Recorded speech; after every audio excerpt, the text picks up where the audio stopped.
Hi Pisces! This is Pisces Hub. Welcome to my channel. So for today's video, gagawa tayo ng weekly reading for Pisces sa araw na ito. Okay, this is a reading for anong araw ba ngayon? 27 to April 27 to April 30. Okay? So, alamin natin kung ano yung mga posibleng mangyari, mga gabay, mensahe for Pisces sa linggong ito. Okay? So, gamitin natin itong tarot card shuffle natin at dalamin natin mamaya kung ano yung message niya para sa inyo. Reminder lang na ito ay general reading po. So, pwede pong mag-resonate sa inyo, pwede pong hindi. And this is a timeless reading. This is a weekly reading, okay? From April 27 to April 30. Okay? And welcome po ang lahat ng gender, babae, lalaki, LGBT, ay pwede po ito sa lahat po. Okay? Feminine or masculine, basta mag-resonate, take lang. Okay, so shuffle muna natin and alamin natin kung ano yung mga posibleng mangyari, mga gabay, mensahe for Pisces sa linggong ito, sa April 27 to April 30. Okay, so ano po yung message niyo po for Pisces sa araw na ito, mga gabay, mensahe, mga posibleng mangyari for Pisces sa araw na ito. Any messages po for Pisces sa araw na ito? There's an unexpected income. So, pwedeng meron kang matatanggap na opportunity. Pwedeng pera mismo, Pisces. Okay, opportunity na para sa'yo. Ano ito? Galing saan? Galing kanino? Sa linggong ito, pwede meron ka matatanggap na malaking opportunity, Pisces, blessing, financial. Okay, ano pa? Any messages pa po for Pisces sa linggong ito? Poverty. Okay. Ano pa po? Mga gabay, mensahe. Mga posibleng mangyari for Pisces sa linggong ito.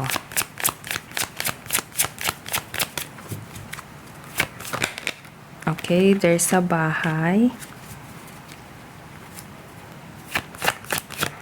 Ayun, wait. May nag-flip Pisces and gift. Okay, so there's an unexpected income, house, and gift. So, pwedeng meron ka matatanggap, Pisces. Pwedeng sa bahay mo mismo. Okay? Na posibleng ito ay parang regalo or opportunity para sa iyo. Ito ay posibleng merong connection sa finances.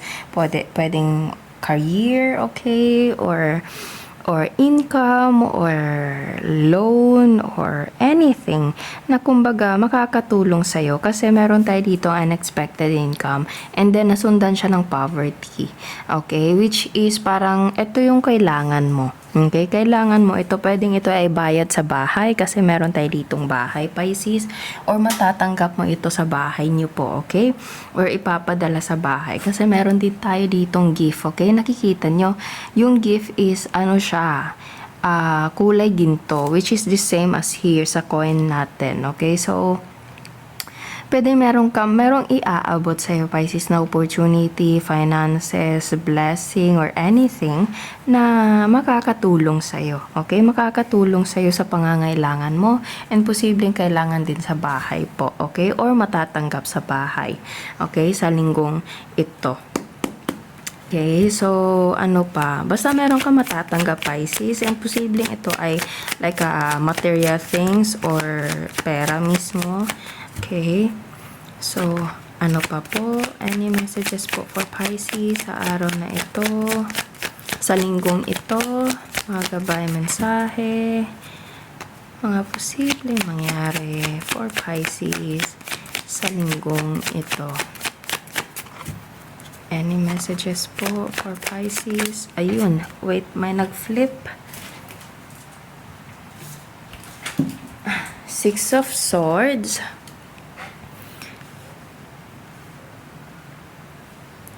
Yeah, naririnig ko yung word na makakausad, Pisces, or pwede talaga mayroong tumulong or tutulong, Pisces, para sa pangangailangan. Kasi nakikita nyo sa bangkang ito, meron 3 nakasakay. Pwede magkapamilya kayo, Pisces, or pamilya mo to, family member, okay, na kumbaga makakatulong sa'yo, or kumbaga, yun nga, parang makakausad. Siya yung isa sa mga, ayan no, pwedeng ikaw, Pisces, pwedeng ikaw yung magpapadala din sa bahay, sa pamilya mo, okay, kasi kailangan nila, pwede pong ganon, okay, nakikita nyo, umuusad paunti-unti, merong mga dala dito na swords din, ito yung mga iniisip, okay, anything, pero unti-unti namang umuusad, and merong matatanggap na opportunity, finances, anything, gift, na para sa inyo, or pwedeng ikaw yung magpapadala, Pisces, para sa pamilya mo, okay, sa linggong ito.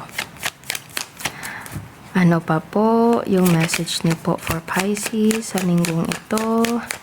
Mga gabay, mensahe, mga posibleng mangyari for Pisces sa linggong ito. Ayun.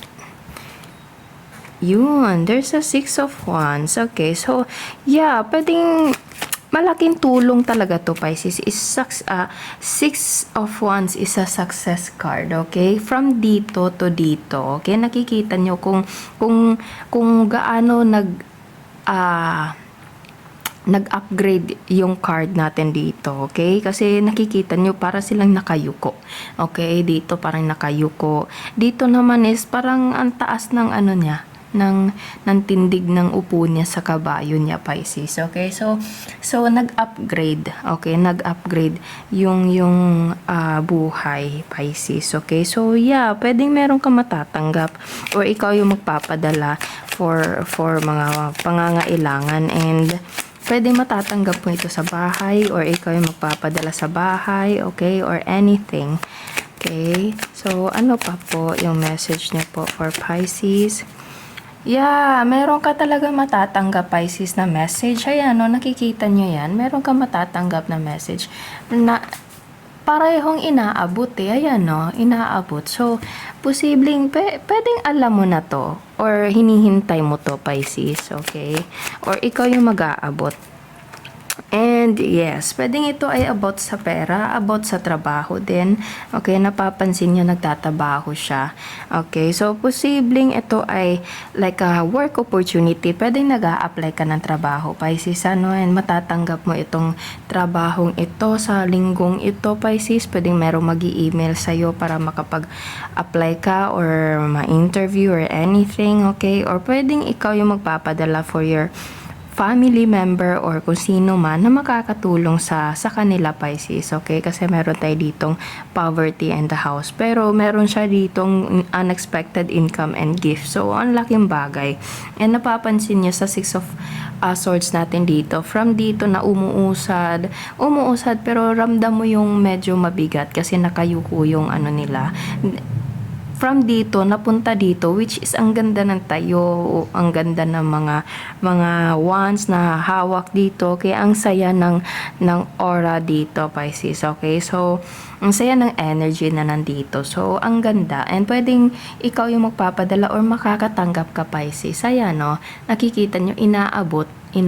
And meron tayo ditong coin, which is, yeah, ayan, coin. So, posibleng ito ay trabaho or pwedeng material things, Pisces, material na bagay, okay? So, it's either ikaw yung makakatanggap or ikaw yung magbibigay sa linggong ito from the month for the week of April 27 to April 30, Pisces, okay? So, ayun po ang ating reading for Pisces sa linggong ito. Naway nagustuhan nyo po.